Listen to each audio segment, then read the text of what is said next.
भगवान के कई रूपों को लेकर हमने सुना होगा। उनकी शक्तियों को लेकर हमने कई आश्चर्यचकित बातें सुनी हैं, जैसे किन्हीं की पूजा से मनोकामना की पूर्ति होती है या उनकी कृपा से हमारी कष्टों की मुक्ति होती है। लेकिन आज हम बात करेंगे एक ऐसे देवता की जिनको न्याय की देवता के रूप में जाना जाता है। मान्यता है जिनको कहीं न्याय नहीं मिलता है, इन देवता के शरण में आकर न्याय मिल जाता है। आइए जानते हैं कौन है गोलू देवता और इनको न्याय का देवता क्यों कहते हैं। नमस्कार दोस्तों, आपका स्वागत है हमारे चैनल श्री गोलू देवता में। बात उस समय की है जब कुमाऊं के चंपावत में राजा झालूराई का राज होता था। वो बहुत ही न्यायप्रिय और दयालु थे। उनकी 7 रानियाँ थीं, लेकिन उनकी कोई संतान नहीं थी। संतान न होने का दुख उन्हें हमेशा रहता था और वो हमेशा इसी दुख में डूबे रहते थे। एक बार उनके राज्य में एक तेजस्वी ज्योतिषी आए थे। राजा को जैसे ही पता लगा कि ज्योतिषी आए हैं, उन्होंने उनको अपने राजमहल बुलाया और उनकी खूब सेवा की। राजा ने ज्योतिषी जी को अपनी परेशानी के बारे में बताया, अपनी समस्या का समाधान पूछा। तब ज्योतिषी जी ने उनको भगवान भैरव की तपस्या करने को कहा। ज्योतिषी के अनुसार राजा ने भैरव की कठोर तपस्या की। भगवान भैरव ने उनको सपने में दर्शन दिए और बोले, हे राजन, मैं आपकी तपस्या से प्रसन्न हूँ। मांगो, क्या वर मांगते हो। मेरे पास सब कुछ है, परंतु कोई संतान नहीं है जो मेरे वंश को आगे बढ़ाए। राजा झालूराई ने भगवान भैरव से कहा।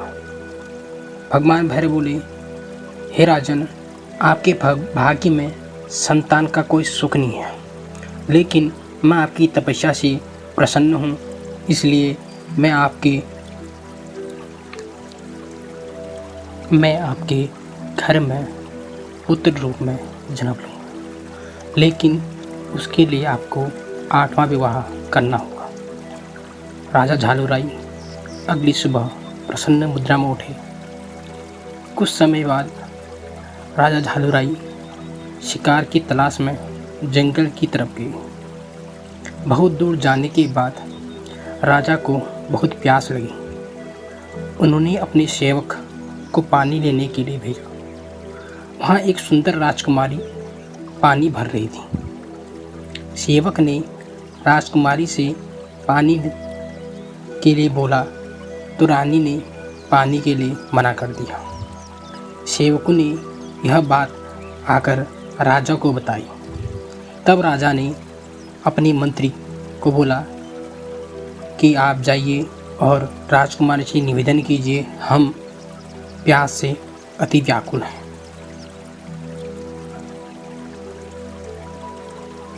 तब मंत्री ने राजकुमारी के पास जाकर पानी के लिए निवेदन किया, लेकिन राजकुमारी ने बोला कि अगर आपके राजा इतने तेजस्वी और धर्मार्थी हैं तो उनको खुद यहाँ पानी पीने के लिए आना होगा।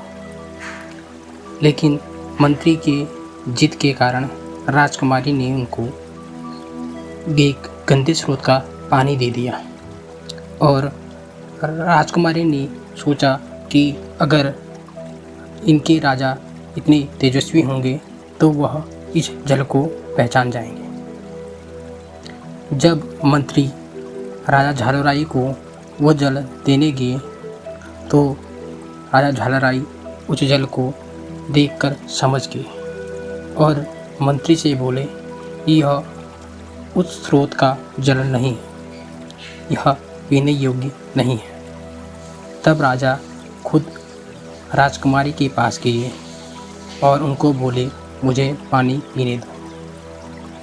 राजा ने राजकुमारी को अपना परिचय देते हुए कहा, मैं चंपावत का राजा झालुराई हूँ। कृपया मुझे यहाँ का पानी पीने दीजिए। युवती को राजा की बातों पर यकीन नहीं होता है। वह राजा झालुराई से कहती है, मैं कैसे मान लूँ तुम चंपावत के राजा हो। अगर तुम चंपावत के राजा हो, सामने लड़ रहे 2 भैंसों को छुड़ाकर दिखाओ, तब मैं मानूंगी तुम एक राजा हो। जब काफ़ी यत्न के बाद राजा झालुराई दोनों भैंसों को लड़ाई से नहीं छुड़ा पाए, तब राजकुमारी ने उन दोनों की सींग पकड़कर उन्हें अलग किया। राजकुमारी का साहस देख राजा झालुराई ने उनसे उनका परिचय पूछने लगे। तब राजकुमारी ने बताया कि वह पंचनाम देवों की बहन हैं। उनका नाम कलिंगा है। राजकुमारी की योग्यता और सुंदरता पर मोहित होकर राजा झालुराई ने उनके 5 भाई पंचदेवों से राजकुमारी कलिंगा से विवाह करने का प्रस्ताव रखा और उनसे विवाह कर अपने राज्य में ले आए। कलिंगा अत्यंत रूपवान और धर्मपरायण थी। राजा कलिंगा से अत्यंत प्रेम करते थे, जिस कारण राजा की अन्य 7 रानियां कलिंगा से ईर्ष्या करने लगी। धीरे धीरे समय बीता और कलिंगा गर्भवती हो गई। चारों तरफ राज्यों में खुशियां बढ़ाने लगी। लेकिन जब अन्य 7 रानियों को इस बात का पता लगा कि रानी कलिंगा गर्भवती हैं, अन्य रानी ईर्ष्या करने लगी और धीरे धीरे और रानी कलिंगा को अलग अलग तरीके से डराने लगी और साथ ही रानी कलिंगा के बच्चे को मारने की तरह तरह की कोशिशें करने लगी। 7 रानियां कलिंगा से खूब काम करवाती, पानी की भरी गगरी से पानी भरवाती, उसके खाने के लिए जो राजा झालुराई ने दूध दही भेजा होता वो उसको खुद खा लेती और उसको रूखा सूखा देती। लेकिन उनकी किसी भी साजिश से रानी कलिंगा को कुछ नहीं हुआ। जब रानी कलिंगा का जैसे ही बालक का जन्म होने का समय आया, 7 रानियों ने कलिंगा की आँखों में पट्टी बाँध दी और जैसे ही भगवान गुलजू का जन्म हुआ, उनको गाय के गोठ में फेंक दिया गया और रानी कलिंगा के सामने खून से लथपथ एक सिलबट्टे को रख दिया। जब रानी कलिंगा ने देखा उसके पुत्र की जगह सिलबट्टा हुआ है, उनको बहुत दुख हुआ। राजा झालुराई और माता कलिंगा इस बात को सुनकर बड़े दुखी हुए। दोनों अपनी किस्मत को कोसने लगे, लेकिन वह उस सिलबट्टे को अपना पुत्र मानकर बड़ी प्रेम करने लगी। उधर 7 रानियों ने गाय के गोठ में देखा कि बच्चा जीवित है और गाय के थन से दूध पी रहा है। तब 7 रानियों ने गुलजू को एक लोहे के बक्से में डालकर नदी में फेंक दिया। बक्सा नदी में बहते हुए एक मछुआरे के जाल में फंस गया। मछुआरे ने बक्सा खोला और उसमें बच्चे को देख बहुत खुश हुआ। मछुआरे की कोई संतान नहीं थी और उसने उस बच्चे का पालन पोषण करने लग गया। और गोरी गंगा नदी में मिलने और दूध जैसे रंग और उनकी तेज को देखकर मछुआरे ने बालक का नाम गोरिया रख दिया और प्रेम से उनको गुल कहते। वह बालक का बड़ी लाड प्यार से पालन पोषण करते थे। उसके साथ जीवन हंसी खुशी व्यतीत करने लगे। धीरे धीरे बालक बड़ा होने लगा। बालक को घोड़ा बड़ा पसंद आता था। वह अक्सर अपने माता पिता से उसके लिए घोड़े लाने की जिद करता था। दोनों मछुआरे माता पिता गरीब होने के कारण जब असली घोड़ा नहीं खरीद पाए तो उन्होंने गुलजू को एक नकली लकड़ी का घोड़ा यानी काठ का घोड़ा खरीद कर दे दिया। गुलजू जब धीरे धीरे बड़े होने लगे तो उनकी सपने में माता कलिंगा नजर आती थी, जो कहती थी तू मेरा संतान है। यह बात बार बार गुलजू को परेशान करने लगती थी और वह मछुआरे माता पिता से अपनी असली माता पिता के बारे में पूछने लगी। तब मछुआरे ने बताया कि वह उनको नदी में मिले थे। उसके असली माता पिता कौन हैं वो नहीं जानते हैं। एक बार गुलजू जंगल में घूम रहे थे और अपनी काठ की घोड़ी के साथ नदी की ओर भ्रमण कर रहे थे। तभी उन्होंने उन साथी रानियों को देखा।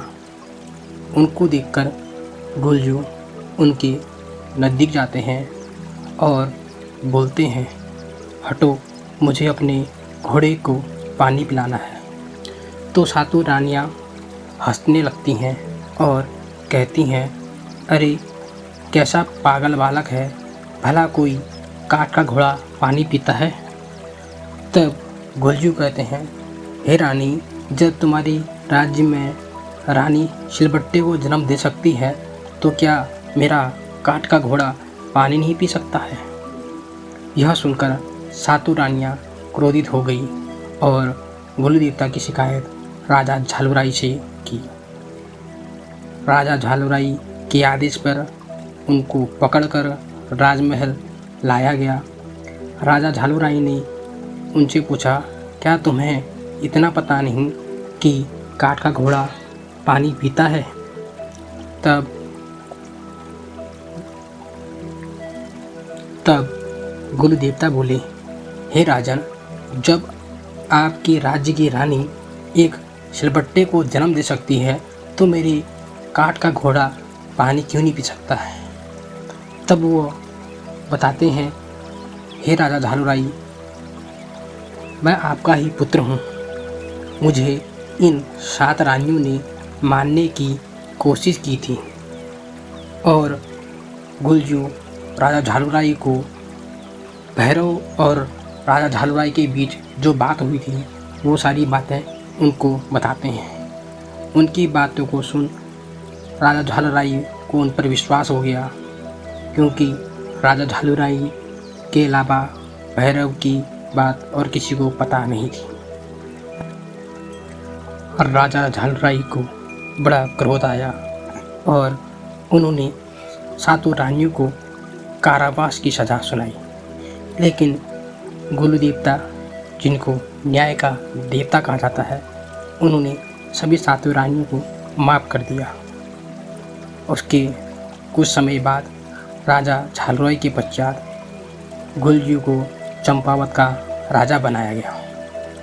अपने न्याय के कारण वह जगह जगह प्रसिद्ध होने लगे। उन्होंने अपनी शक्तियों से कई मशाण वीर साधे।